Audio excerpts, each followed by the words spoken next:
Gladys Knight and the Pips from their 1980 album titled About Love. And that song called Bougie, Bougie. Some of y'all remember it's a pink album and Gladys has on a blue blouse and some white slacks and some boots. And I remember hearing that song, Bougie, Bougie, for the first time. And the word bougie, B-O-U-R-G-I-E, bougie, is short slang for the word bourgeois, B-O-U-R-G-E-O-I-S,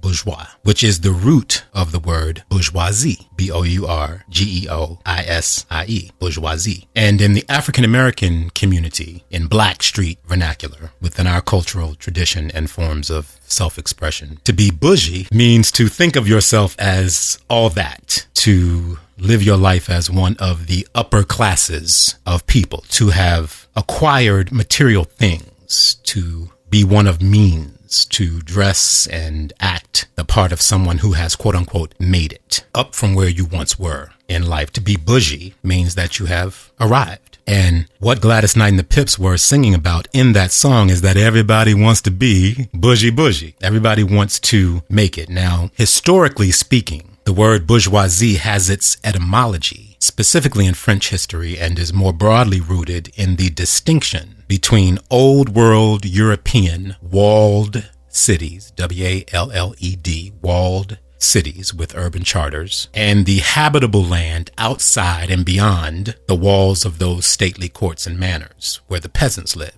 and worked the ground. So those inside the gates, as it were loosely referred to as the bourgeoisie, and those outside the gates were peasants. And within the bourgeoisie itself, particularly in France, there were additional levels or hierarchies, if you will, as well. Now, in more modern times, the word bourgeoisie also takes a lot of its meaning from the teachings and political philosophy of Mr. Karl Marx. So Karl Marx, in his writings and in his teachings, developed a philosophy that we now call Marxism. And in Marxist doctrine, there is the bourgeoisie and there is the proletariat. Proletariat.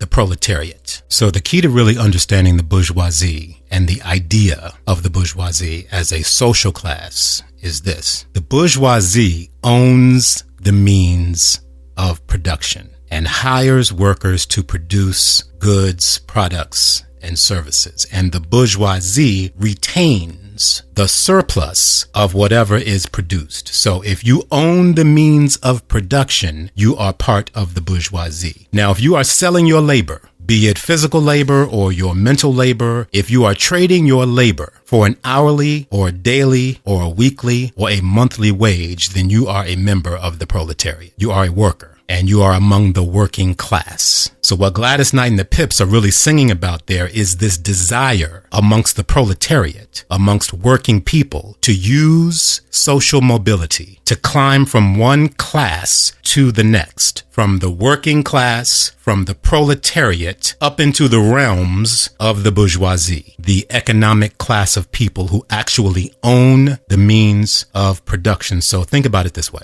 Remember, brothers and sisters, when beloved brother Prince had the word slave temporarily tattooed to his cheek because Warner Brothers wouldn't allow him to own his master recordings. So as famous and as wealthy as Brother Prince was, what he was saying with that tattoo is that he was still owned by Warner Brothers. Prince created the product, but Warner Brothers owned and controlled the means of production. Warner Brothers was the bourgeoisie, and beloved brother Prince was the proletariat. He was a laborer, a worker on the Warner Brothers plantation. So the point I am making here is that many of us who have material things, we falsely believe that because of the acquisition of those material things, that we have somehow transcended classes. We believe that because we have houses and cars and jobs and we take vacations, that we are now part of the bourgeoisie. And it is true. You know, we can successfully pull off that illusion that we have arrived at bourgeoisie status. But the moment we are no longer a worker in whatever organization is currently providing us with a paycheck, the second that regular 2-week paycheck stops coming, many of us will get very clear on what our actual social status is and our social class and social standing really is in the context of the larger society in which we live. 99% of us, let's be clear here, 99% of us are workers. We are the proletariat. And 1% of us actually occupies the upper classes of the bourgeoisie. Something to think about, brothers and sisters. Something to think about. No matter how much money you make, if you don't own the means of production, you are a worker.